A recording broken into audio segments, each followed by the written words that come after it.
Hello, students. This is part 2 of Chapter 9, and we're starting out discussing the effects of the Spanish-American War. First of all, as previously discussed, the Teller Amendment, passed by anti-expansionists, prevented us from taking land in Cuba. And we began to argue imperialism within this country amongst one another. There were those in favor of imperialism, and they made the following arguments. They said we had a responsibility to govern Filipinos. Some people said we should civilize them. Some people said we should Christianize them, and so forth. Some said islands would help our trade with China, so they gave an economic argument for imperialism. Some said if we did not colonize them, that someone else would. And this ties into the nationalism discussed in part 1. We felt that we should be the ones to own it. We had the best culture. It was our duty. Now, those against it simply said, hey, this is against the principles of our government. This is not how we were founded. We were colonies once governed by someone in a faraway land, and we didn't like it. We shouldn't be doing the same thing. They also said imperialism is a crime. We're basically enslaving a people for our own needs. So they argued this in the public arena. They wrote about it in newspapers. They wrote books about it. Mark Twain himself was involved in this debate and joined the argument as well. Now, dealing with the United States and East Asia, we decided as a country to keep the Philippines for a time. And Emilio Aguinaldo, who had fought the Spanish, now turned his attentions to the United States. He didn't like the U.S. being there governing them any more than he liked the Spanish being there governing them. He wanted the Filipinos to govern themselves, and they used guerrilla warfare tactics against us, just like they had against the Spanish. Surprise raids and hit-and-run attacks. Now, we also opened up trade with China at this time. Now, during this time, the countries of the world that were currently trading with China had carved up China arbitrarily into what they titled spheres of influence. And each nation was basically granted their own territory in which they were, it was agreed upon amongst the other nations that they could do business. Now, the U.S. wasn't involved in this and did not have a quote-unquote sphere. So in 1899, our Secretary of State at the time, John Hay, arbitrarily declared an open-door policy in China and said that all nations had equal access to Chinese commerce. Now, this is an example of America's newfound status as a world power. We are beginning to dictate things to our own terms. We are beginning to arbitrarily set policy. We are beginning to throw our weight around, so to speak, now that we have gained military superiority, now that we've shown our military prowess and our economic prowess, and are in the midst of becoming a world power. Now, there was a rebellion within the Chinese culture to all of this outside influence, and this secret society was formed to repel the foreigners from China and get them out of the country.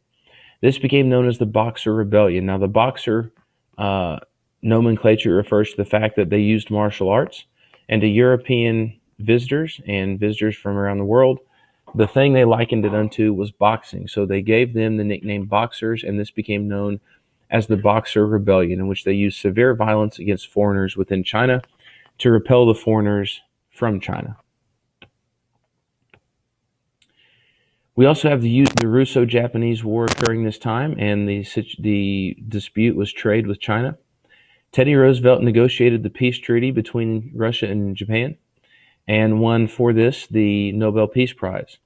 So Teddy Roosevelt, again, as mentioned earlier, is a winner of both the Congressional Medal of Honor for heroism in war, but also the Nobel Peace Prize for the ultimate achievement in peace. So a very, very diverse and contradicting character is Teddy Roosevelt. The Great White Fleet was the nickname given to the United States fleet at this time due to the fact that our ships were painted white, our new modern ships, the most modern Navy in the world at the time. And in 1907, Roosevelt decided he wanted to send the fleet around the world on a quote-unquote goodwill tour.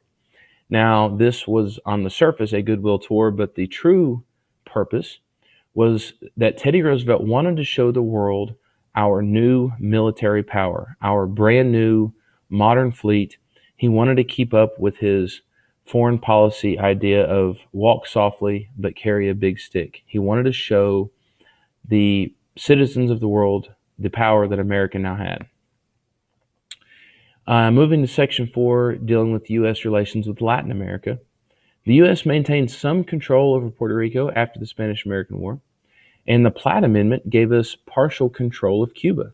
Now, if you remember, the Teller Amendment said that we could not annex Cuba, but the Platt Amendment did make them a protectorate of us, which means a nation that depends on a larger nation for protection, which was the situation with Cuba after the Spanish-American War. We already mentioned big stick diplomacy. It was Roosevelt's method of foreign policy in which you rely on a powerful military. Case in point, the Great White Fleet. It was named after Teddy Roosevelt's favorite motto, walk softly and carry a big stick.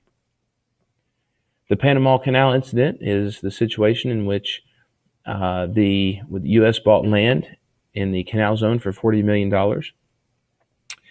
But Colombia wouldn't allow us to build this canal, which would cut thousands of miles off a naval trip from East Coast to West Coast of the United States.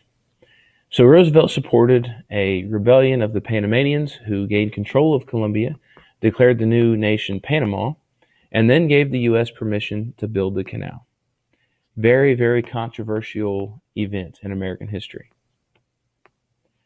During the building of this canal, more than 35,000 workers were employed, and over 5,000 of those died from disease and accidents. The result was that this canal cut 8,000 miles off the trip from the west to east coast of the United States and vice versa. The Roosevelt Corollary is the name to Roosevelt's addition to the Monroe Doctrine, in which he said the U.S. would take care of affairs in Latin America. The Monroe Doctrine, of course, being the doctrine put forth by President Monroe years and years earlier in the early 1800s, saying that European nations were not welcome to meddle in the affairs of countries in the Western Hemisphere, that the U.S. would take care of those affairs. So Roosevelt adds a corollary to that and focuses in on Latin America. This was resented, of course, by many Latin American nations who claimed that we did not have the right to partake of this police power. We moved to dollar diplomacy, which was the foreign policy of President William Howard Taft, who, of course, became president after Teddy Roosevelt essentially handpicked him as his predecessor. He said, we're not going to rely on a powerful military, but our powerful economy, and substitute, quote, dollars for bullets, unquote. And he began to increase American investments in Latin America, and through making them wealthy and doing business with them, gained influence with them.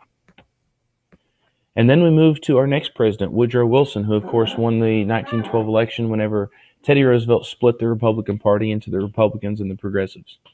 It was the foreign policy of Woodrow Wilson, and it said that the U.S. would not take any more territory, but instead promote human rights around the world. So we have, through Roosevelt, Taft, and Wilson, three different foreign policies: big stick diplomacy with Roosevelt, dollar diplomacy with Taft, and moral diplomacy with Wilson. During this time, we also have the incident of Pancho Villa in our war we fought with Mexico. Pancho Villa had led an assault on New Mexico, killing 18 Americans. Wilson sent John J. Pershing into Mexico to chase him down.